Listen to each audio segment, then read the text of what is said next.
ప్రభు నామానికి మహిమ కలుగునుగాక. దేవుని బిడ్డలారా, ఈ వీడియోను వీక్షిస్తున్న మీ అందరికీ యేసుక్రీస్తు ప్రభు నామములో శుభములు తెలియజేస్తున్నాను. Senior men's and women's christian association యొక్క అధ్యక్షులు డాక్టర్ ప్రేమ్చంద్ గారు వారెంతో ప్రయాసముతో భారముతో ఒక దర్శనముతో టర్కీ దేశాన్ని సందర్శించి అక్కడ ఉన్నటువంటి బిబ్లికల్ హిస్టరీని దాన్ని పరిశోధించి సేకరించి మన మధ్యకు తీసుకొని వచ్చారు. దాన్ని వీడియో రూపంగా మీ ముందు పెట్టడానికి ప్రభువారు మనకి ఎంతో మంచి సదావకాశాన్ని ఇచ్చున్నారు. ఇందుని బట్టి డాక్టర్ ప్రేమ్చంద్ గారికి వారి కుటుంబాన్ని నేను ఎంతైనా అభినందిస్తున్నాను. వారు చేసిన పని చాలా విలువైనదని తెలియచెప్పడానికి సంతోషిస్తున్నాను. ముఖ్యంగా బైబిల్ చరిత్రలో యాన్షియంట్ క్రిస్టియన్ హిస్టరీ చాలా ప్రాముఖ్యమైనది. అందులో అత్యంత పురాతనమైనది టర్కీ దేశంలోనే ఉన్నది. అప్పటి కాలంలో టర్కీ దేశంలో ఉన్న దేవుని పరిచర్య, సంఘాలు, సేవ అంతా కూడా మైనర్ ఏషియా అని పిలువబడే టర్కీ దేశంలో జరిగేది. పరిశుద్ధ గ్రంథం బైబిల్లో ప్రకటన గ్రంథంలో చెప్పబడిన 7 సంఘాల గురించి వివరణ, ఆ 7 సంఘాలు కూడా టర్కీ దేశంలోనే ఉన్నాయని చెప్పడానికి సంతోషిస్తున్నా. అంత మాత్రమే కాదు, బైబిల్లో చెప్పబడిన అత్యంత ప్రాముఖ్యమైన ముఖ్య పట్టణాలు అంతియోకియా, ఇకోనియా అనేటువంటి ఈ పట్టణాలు కూడా అక్కడే ఉన్నాయి. ఆదిలో క్రైస్తవ సంఘము విస్తరిస్తున్నప్పుడు ఎక్కడ విస్తరించబడిందంటే ఈ టర్కీ ప్రాంతంలోనే బహువేగముగా విస్తరించబడింది. మరి అప్పుడు ఏ రకంగా దేవుడు కార్యములు చేశారో, మరి పౌలు గారిని, బర్నబా గారిని, మరి అందరినీ కూడా వాడుకున్నారు. బహువేగంగా సంఘము విస్తరిస్తూ ఉన్నందున మరి రోమా సామ్రాజ్యం కూడా ఒక్కసారి భయపడి ఉలిక్కిపడి మరి భయంకరమైన శ్రమలు ఆ ప్రాంతంలో రావడానికి మరి జరిగింది. మరి అలాంటి పరిస్థితి వచ్చినప్పటికీ కూడా క్రైస్తవ సంఘ అభివృద్ధి ఆగలేదు. మరి అంత ప్రాముఖ్యత కలిగిన ఈ ప్రాంతాలని దర్శించినటువంటి డాక్టర్ ప్రేమ్చంద్ గారిని దేవుడు దీవించినగాక.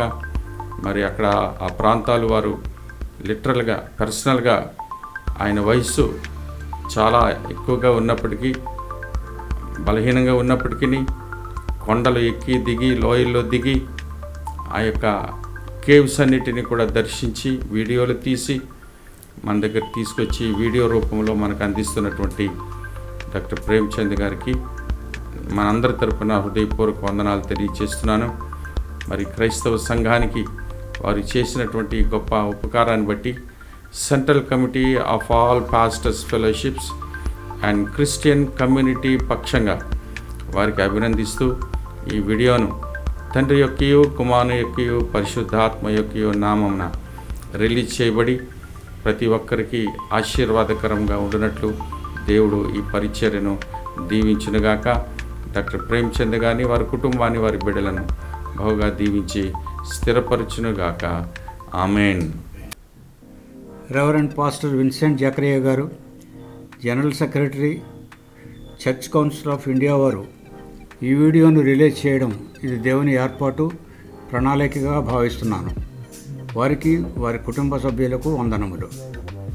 టర్కీలో మా అబ్బాయిలు మనోజ్ రాపాక, రాజేష్ రాపాక, కోడలు గున్నూర్లు ఈ వీడియోని రికార్డ్ చేయటంలో సహాయపడటం, నా భార్య ప్రొఫెసర్ లక్ష్మి గారు కూడా నేను చేరుకోలేని ప్రదేశాలకు ధైర్యంగా వెళ్ళి అక్కడ దొరికిన సమాచారం రికార్డ్ చేయటంలో సహకరించటం, ఇండియాలో ఉండిపోయినటువంటి మా అమ్మాయి మేను మాకు ఎంతో సహకరించి సహాయపడటం, వీటన్నిటినీ క్రోడీకరించి ఫుల్ ఫ్లెడ్జ్డ్ వీడియోగా రూపకల్పన చేసిన పాస్టర్ కాల్విన్ గారికి వందనములు. రానున్న కాలంలో పూర్తి సమాచారాన్ని వీడియో రూపంలో పొందగలరు. ఈ నా మొదటి ప్రయత్నానికి లైక్ కొట్టి మరిన్ని వీడియోలు తీయుటకు సహకరించగలరు. ఆమేన్.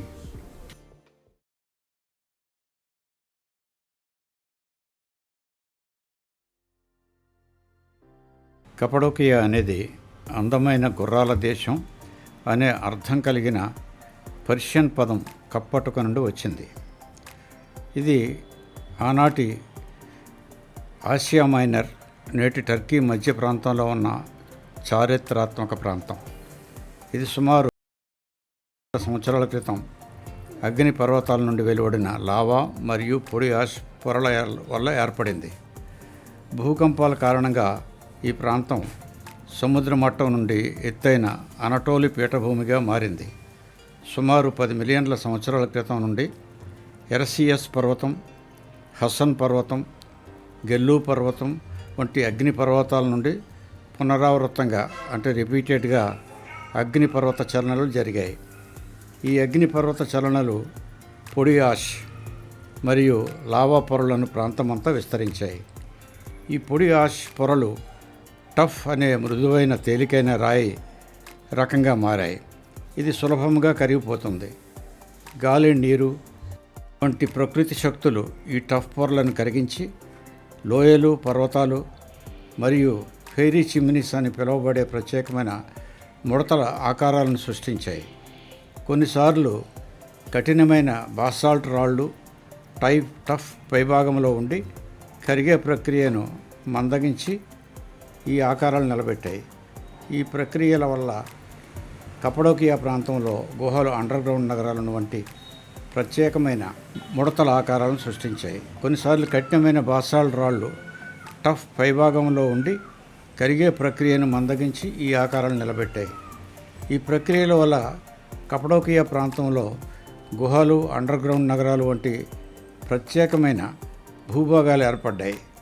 ఇవి రోమన్ కాలంలో కూడా ప్రజలు నివసించడానికి రక్షణకు ఉపయోగించారు. ఈ భూభాగాలు ఆ కాలపు ప్రజలకు ఆశ్రయం మరియు ఆధ్యాత్మిక కేంద్రాలుగా ఉపయోగపడ్డాయి. అగ్ని పర్వత చలనాలు కపడోకియా ప్రాంతంలో మృదువైన, సులభంగా కోయగల టఫ్ రాళ్ల పొరలను ఏర్పరిచాయి. ఈ రాళ్ళు కోయడం చాలా సులభం కావడంతో ప్రాచీన ప్రజలు ఇళ్లను, చర్చి గుహలను, మఠాలను, అంతటా అండర్గ్రౌండ్ నగరాలను కూడా ఈ రాళ్లను కోసి నిర్మించారు. ఈ గుహలు కఠిన వాతావరణం, వన్యప్రాణులు, శత్రువుల దాడుల నుండి రక్షణగా ఉపయోగపడేవి. ఈ టఫ్ రాయి వల్ల గుహల లోపల ఉష్ణోగ్రతలు సంతులితంగా ఉండేవి. వేసవిలో చల్లగాను, శీతాకాలంలో వేడిగాను ఉండేవి. సాధారణ నివాసాల నుండి అభివృద్ధి చెందిన ఈ గుహలు పెద్ద సమూహాలు నివాసాలు, నిల్వ గదులు, సామూహిక ప్రదేశాలు, ఆధ్యాత్మిక గుహలుగా మారాయి. రోమన్ కాలంలో క్రైస్తవులు ఈ గుహలను తమ భద్రత కోసం ప్రార్థనా స్థలాలుగా ఉపయోగించారు. అందులో గోరెమే ప్రాంతంలోని గుహా చర్చి ప్రసిద్ధి చెందింది. అగ్ని పర్వత భూభాగం వల్ల వ్యవసాయానికి అనుకూలంగా ఉండేందుకు గుహల్లో పంట నిల్వ గదులు, నీటి నిల్వ సిస్టర్న్స్ లాంటి నిర్మాణాలు కూడా చేపడ్డాయి. దీనివల్ల కఠిన పరిస్థితుల్లోనూ ప్రజలు దీర్ఘకాలం నివసించగలిగారు. ఈ ప్రత్యేక భూగోళ శిల్పకళ కారణంగా కపడోకియాలో ఫెయిరీ చిమ్నీస్, గుహా చర్చి, డెరింకియో, కైమక్లి వంటి విస్తృత అండర్గ్రౌండ్ నగరాలు ఏర్పడినవి.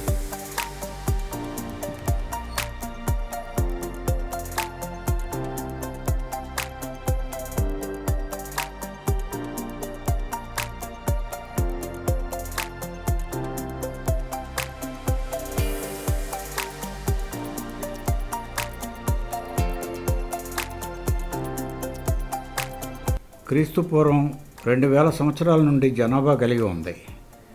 అస్సిరియన్లు, హిట్టైట్లు, ఫ్రిజీనియన్లు ఈ ప్రాంతాన్ని పాలించారు.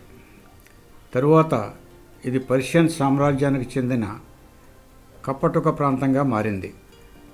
హెల్లెనిస్టిక్ కాలం క్రీస్తు పూర్వం 334 తర్వాత అలెగ్జాండర్ ది గ్రేట్ 332 బీసీలో పర్షియన్లను ఓడించి కపడోకియాను జయించాడు.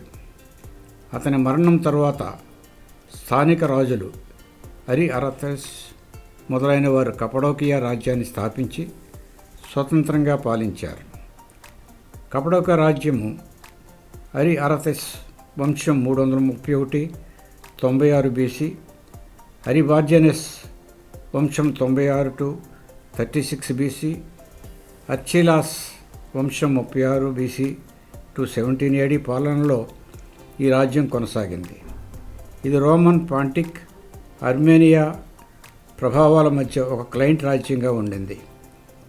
రోమన్ క్లయింట్ రాజ్యము మరియు యుద్ధాలు క్రీస్తుపూర్వం 95 నుంచి 17 AD రోమన్ సామ్రాజ్యం ఈ ప్రాంతంపై ప్రభావం పెంచుతూ 95 బీసీలో అరిబార్జెనెస్ వనను రాజుగా నియమించింది.